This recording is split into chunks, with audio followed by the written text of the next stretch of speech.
Hello! Today I'm going to be doing something different than what I've normally done. Instead of doing a regular vlog, I am filming my rheumatoid arthritis story. So this is a way to educate you guys who don't know about what rheumatoid arthritis is, and also just to get to know me a little better, because it's a big part of my life. So I hope you enjoy. When I was 18, I went to a school 2 hours away for college. It was in a town called Winona. I had been there for about 2 months, and one morning I woke up completely randomly, had pain in my knee, and I had no idea what it was, so I thought maybe I had injured it the day before doing something, maybe I had knocked it into a wall and didn't even realize it. I just kind of blew it off. It hurt all day, but I just kind of dealt with it. Didn't think anything of it. 2 weeks later, I woke up with the same pain in the same knee. And that's when I thought it was kind of weird, because why would I get a pain in the same spot? Again, I didn't remember doing anything. So then I thought maybe I had torn a muscle or something, because I had no idea. I had never experienced anything like this before. So again, though, I didn't really do anything about it. I was busy with school, and it wasn't the number one priority of what I was thinking about. So then it was Halloween. This would have been Halloween of 2009. And I went to a party the night before, a Halloween party. I just had fun. It was no big deal. The next morning, at about 5 in the morning, I woke up in excruciating pain. Again, it was my knee, and also on the same side, my shoulder. So this time I was like, this is not normal. Something is wrong, especially now that I have the pain in 2 different sections of my body. So I wasn't at home at the time, so I called my mom, and my mom said she would meet me at the emergency room if I really thought I needed to go, and I really did. So she met me there, and I was there for hours. They did every kind of scan you could do on me, and nothing. So they sent me home, and they gave me some pain medicines and said, you probably just, pulled a muscle. It's no big deal. So I left, but that day I had to go back to Winona. At the time I was home, obviously, for Halloween. So I went back to Winona, and they dropped me off pretty late. It was probably 10 o'clock by the time I got dropped off. And within a half an hour of them leaving, I just knew this was not right. So I called back in tears. It was really painful, and I was like, I can't be here. I can't be here in this pain. So my mom came back, and she took me to the hospital down there, because she said she's not just taking me back without figuring out something. So we went to the hospital in Winona, again to the ER. Luckily at this time, it wasn't as busy as it was, so we got in pretty quickly. And here they were like, well, we'll do some blood tests. So first they checked me for Lyme's disease to see if that's what I had, and that came back that it was negative. So then the doctor said he would check my rheumatoid factor, and I had no idea what that was, and he came back and said that it was pretty high. So he said that there was a chance that I could have something called rheumatoid arthritis. At the time, I had absolutely no idea what he was talking about, but I was just like, okay, well, at least this is an answer. At least this is something to go on for now. So he advised me to go home and go to my primary doctor, see what they thought, and then they could assign me to a specialist. So we headed back to the cities that same night, and the next day I went into my primary doctor, and they told me that they suspected it could be the same thing, and I got into a rheumatoid arthritis doctor. So the next day I went to that specialist, and after a bunch of testing, he said that he was pretty sure that's what it was, but the big test took 3 months to diagnose. You had to make sure that the pain was still around and all this long process of stuff. But I was pretty sure that's what I had, and it was. So January came around, and I finally had my official diagnosis, so it was time to try to treat it. By this time, though, I no longer just had pain in my shoulder and my knee. It started to radiate around my entire body. Pretty soon, I was at the point where there would be days I couldn't walk because I was in so much pain, or I couldn't write. And this continued for years. I went through treatment after treatment of different medicines, and nothing seemed to be working.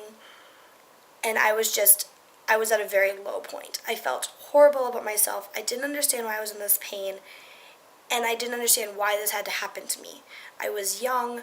I wasn't the healthiest, but that doesn't mean that I deserved this. And so I was lost. And my doctor was not helping me at the time.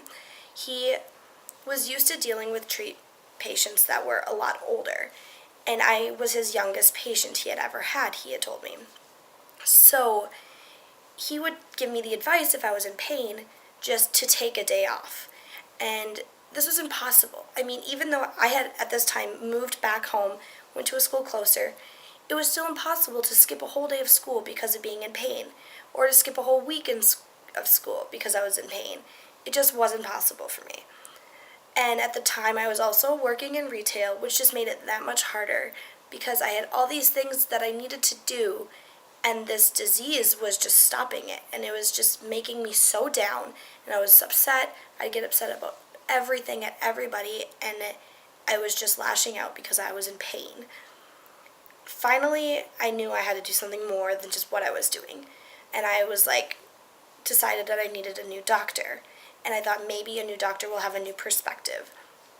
So we looked around, and we tried going to see if we could get into the Mayo Clinic, but it's impossible to get in there. But we were told by people that they recommended the U of M. So we contacted the U of M, and they said that normally it's really, really hard to get in with a person. And so we had to book an appointment for 6 months in advance. So that whole 6 months, I was just flustered. I was still on medications that weren't doing anything for me. I just had this hope that by the time my appointment came, something would come about. So finally, this was about a year and a half ago, I started going to a new doctor. And after a while of testing me and seeing what was wrong, we figured out that the reason maybe my medication wasn't working is because my body just doesn't work well with pills. It just doesn't do the right thing that it's supposed to do with them. Because I always felt throughout the times when I would have to go to the ER for extreme pain, and they would give me a morphine shot, that would work instantly. And I thought maybe it was because it was going directly into me. I don't know. I just had this feeling that something like that would work. Beyond a pill, something else. And I had also heard all these commercials about Humira and Enbrel and all these different things. And I was like, why have I never tried these? They're for rheumatoid arthritis. I see the commercials. And my doctor's like, well, the Humira is a pen. It's like a shot. And you would give it to yourself 2 times a month, and we can see how that works. So I tried it, and I had to tell you, it worked. I actually have a pen right here I can show you. So this is a Humira pen,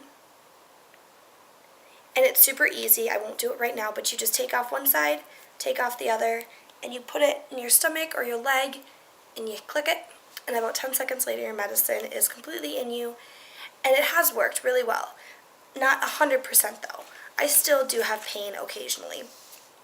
And it's still really hard, but it's not as impossible to live with as it was even just, a year and a half ago, 2 years ago.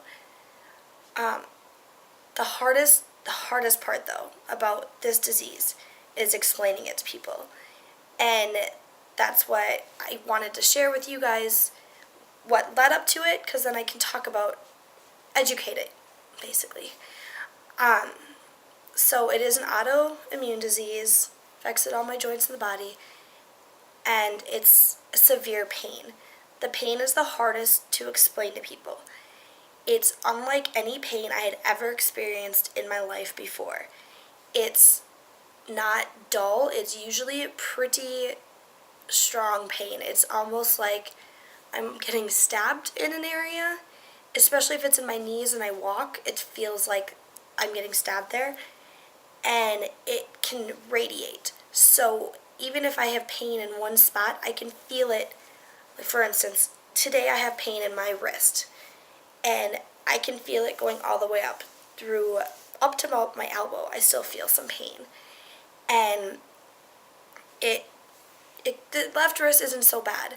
That's the funniest thing about this is I get pain and I know when it's not so bad because I've had it so much worse. But it does stop me from doing a lot, like just simple things like opening up a jar of peanut butter can be really hard sometimes if you have pain in your wrist. And just, I don't know, simple things like that. It's really difficult, but I've dealt with it, and I've had to deal with it, and I'll have to deal with it for the rest of my life, unfortunately. But there is a chance I could go into remission, which would be a period of time where I don't have pain, and I wouldn't have to take medicine. This is the only thing that keeps me going, is that someday I will go into remission. That doesn't mean it'd be gone forever, though. It could just as easily come back. So all we have to do is wait. My doctor says that I'm showing the signs that I could be going into remission because the pain is further and further apart and less severe than it used to be. But in order to declare remission, you have to be pain-free for, I think it's 3 months. So I'm long away from that.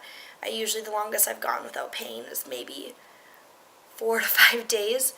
But that's more than it used to be. I used to be in daily pain in multiple body parts. So it is getting better. The other hardest part about this is not being able to do what people my age can do. I can go out with friends, and my friends can scarf down a bunch of food, and they'll feel bad about it, but they can tell themselves that they'll just go work out the next day, and they'll be fine. For me, I can't do the same thing. I can scarf down all the food, but I can't just go work out the next day, because working out always brings on pain. So I feel very limited, and it just makes me feel excluded from everybody else, and it's really hard. Luckily, I have a really good group of friends that do understand, to the best of their abilities, what I'm going through, and I don't know what I would do without them and my family. My family has helped me so much, and even though they've been to the point of absolute frustration with dealing with me, and I've been at absolutely frustration with them for not being able to understand how to deal with me, they've honestly been the best thing that's happened, and I wouldn't have been able to go through this journey without them. Well, anyways, I think I covered basically everything I wanted to cover. If you have any questions, please feel free to ask. I'd love to answer them. If I've missed something, I'm sorry. I did this unscripted because I didn't want to seem like I was reading from something. So it was a little scattered, but that's the best I could do. Alright, well, I hope you have a great day. Joy. Bye.